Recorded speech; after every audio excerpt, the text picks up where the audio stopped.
What if the biggest reading struggles your child faces isn't with fluency and comprehension, but it's actually with belief? In today's episode, we're going to go deeper than skill building. We're going to talk about reading identity, because if your child doesn't believe that they are a reader, they won't feel capable, they won't feel motivated, they won't even be interested in trying. But the good news is the identity can shift, and you can help make that happen. Hope you stick around.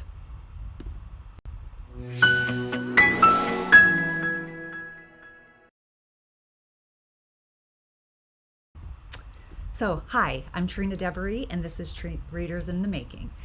In this video, you're going to learn why reading identity matters. We're going to also talk about how to use book choice to help build that reading identity, that reading confidence. We're going to talk about why read-alouds still matter even when kids can read on their own.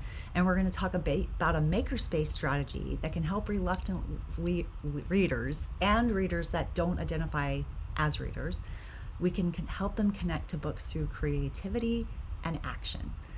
All right, so these reading strategies they're simple, they're powerful, and they're perfect for reluctant, struggling, or disconnected readers, or discouraged readers, even readers that don't see themselves as readers. And they may not have a reading identity yet. So that's what we're really going to focus on today.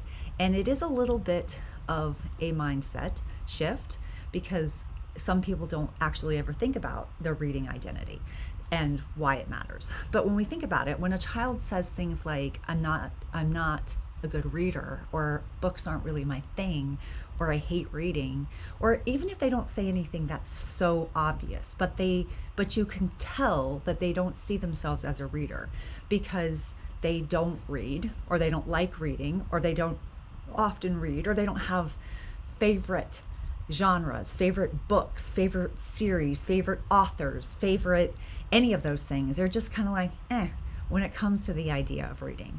It's usually not usually about the words on the page. It's about how they see themselves in relation to books. A child who doesn't believe they're a reader will avoid reading. They will feel anxious when they have to do it, and they will compare themselves to others. Now, the comparison to others part has become a very serious problem in the school system.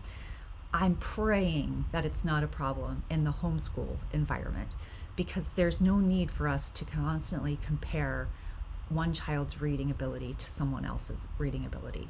We're all different, we all grow at a different pace, and that's okay. We think differently, our brain works differently, that's okay. In the school system, we're always acting like we're doing kids a favor by going over their goals and telling them what level they're on and all those kinds of things, or what kind of decodable books they should be reading. In hindsight, it's really hurtful. It's really hurtful for kids. And it doesn't motivate and encourage kids. It just makes kids often feel like they can't keep up, they're not good enough, or they'll never get there. And it's just like if we were to tell a group of adults where they are as far as their weight is concerned. It doesn't make me feel better knowing someone else weighs a lot less than I do. And it doesn't make me feel more motivated to let me take care of myself. It actually makes me feel bad about myself sometimes. The same thing could be true if we put a group of adults together and we shared our bank accounts. So we have to think about these kinds of things and what they mean to kids as well. But when a child begins to see reading as something they can do, something they can enjoy, something they can grow into, everything shifts. Let's talk about how to make that shift happen. So let's talk about strategy number 1, which is to let book choice build their identity. So let's talk about the problem first of all. When we assign books based on a level, based on a skill, based on Lexile or decoding or whatever we're using, or school requirement, we take away one of the most powerful tools of reading, and that's ownership. We take away their ownership. Kids begin to feel like reading is something they do for someone else, not for themselves.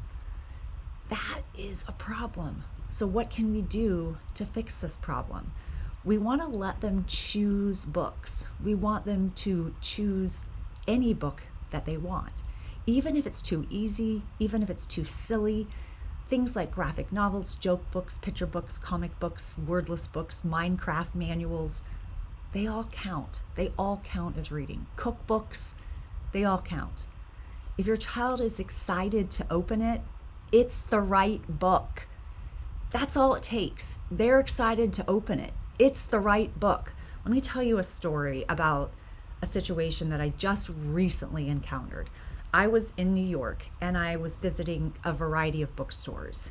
And I went to the drama bookstore and I went to this other little bookstore, local bookstore in New York.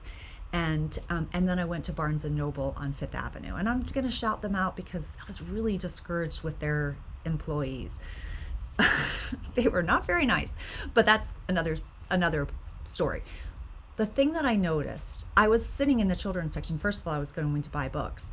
And then secondly, I've been a teacher since 1997. I was a media specialist. I love to be in the presence of children with books. And the employee made me feel like I might be some kind of creeper. And so I didn't appreciate that, and also told me I wasn't allowed to sit on the ground, which I thought was kind of crazy. Like, what? You're not allowed to sit on the ground? I'm going to buy this book. It was just so crazy. Anyway, let me get to my point. I overheard a very upsetting conversation. I heard a son who was probably, I don't know how old he was. I'm going to guess he was probably 8. So he, went over to his mom, so excited. His whole face was lit up. His whole body was just eluding energy. And he's like, "Mom, look at this book." And she takes it and she's like, "This is not a right book. Now come over here and let's look at some books that are right for you." And he was so crushed. The book he was showing her was a drawing book. She didn't think it was hard enough for him. And he tried so hard to please her by acting like he was excited to look at the book she was showing him, but you could just see his body language. He wasn't. She kind of crushed his spirit. And I think, how many times did I do that to my own kids? Or how many times did I do that to my own students? How many times have we done that to kids? We don't want to crush their spirits. We want them to be as excited as he was about the drawing book. The drawing book will lead to another book. It's a gateway. It will lead to more books, different kinds of books. But that enthusiasm, that joy, that moment, it can't be brought back. It can be maybe recreated in a different scenario at a different time, hopefully, but she didn't even notice.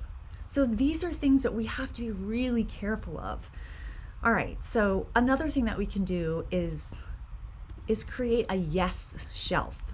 I did not put the right image here, but I actually want to show you the yes shelf because I think the yes shelf is really, I think it's cute.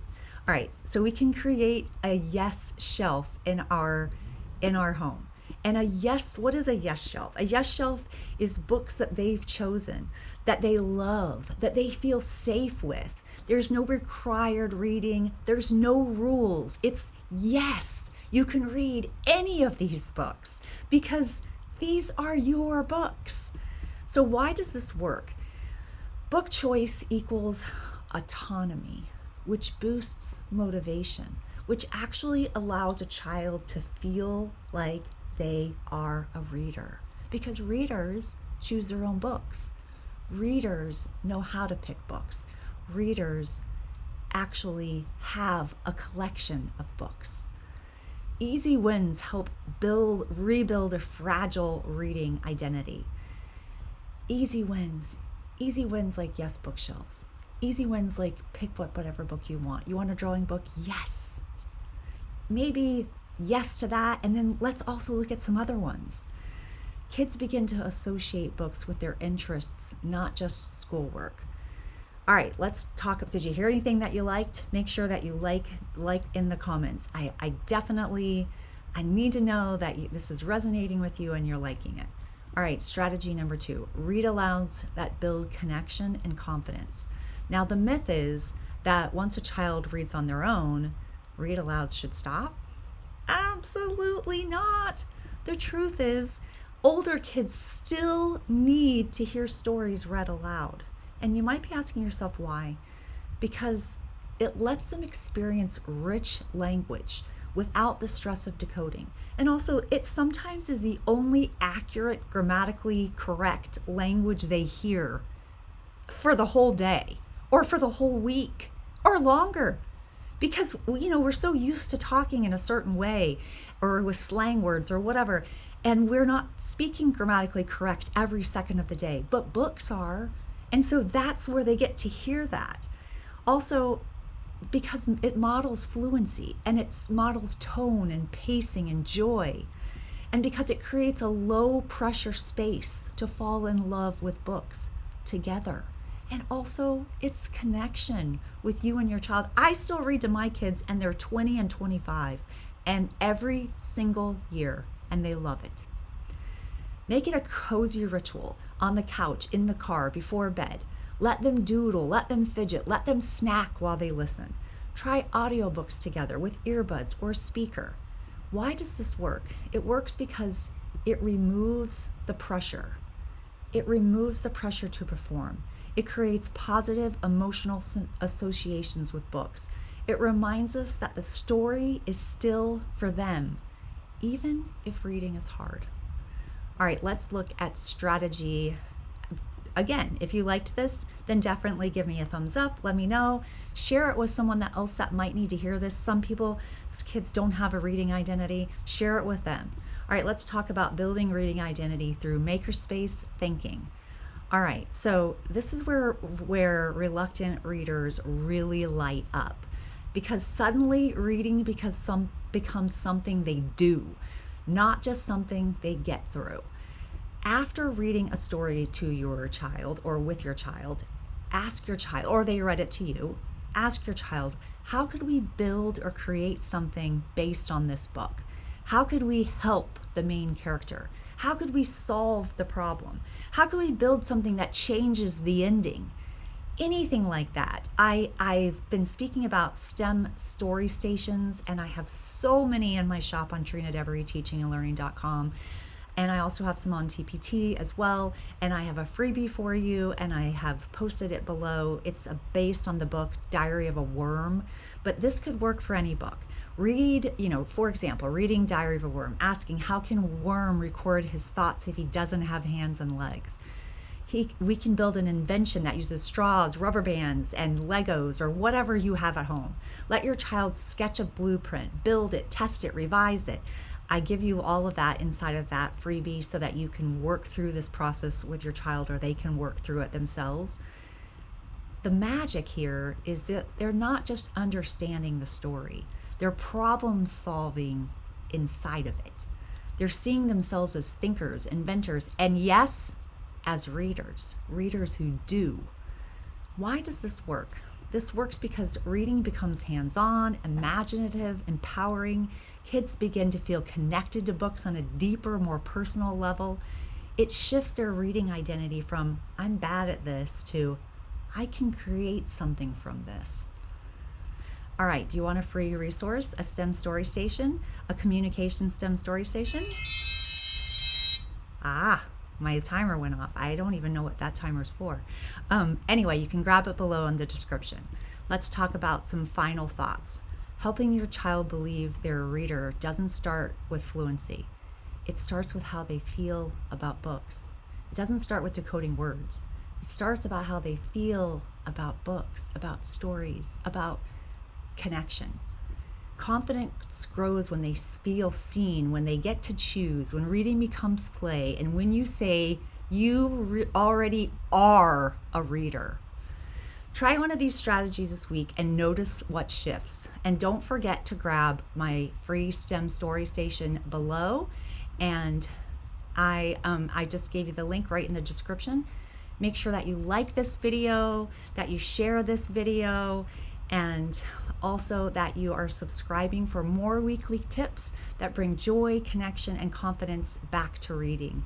Together, you and I can create joyful, confident readers in the making, one page at a time. Bye for now.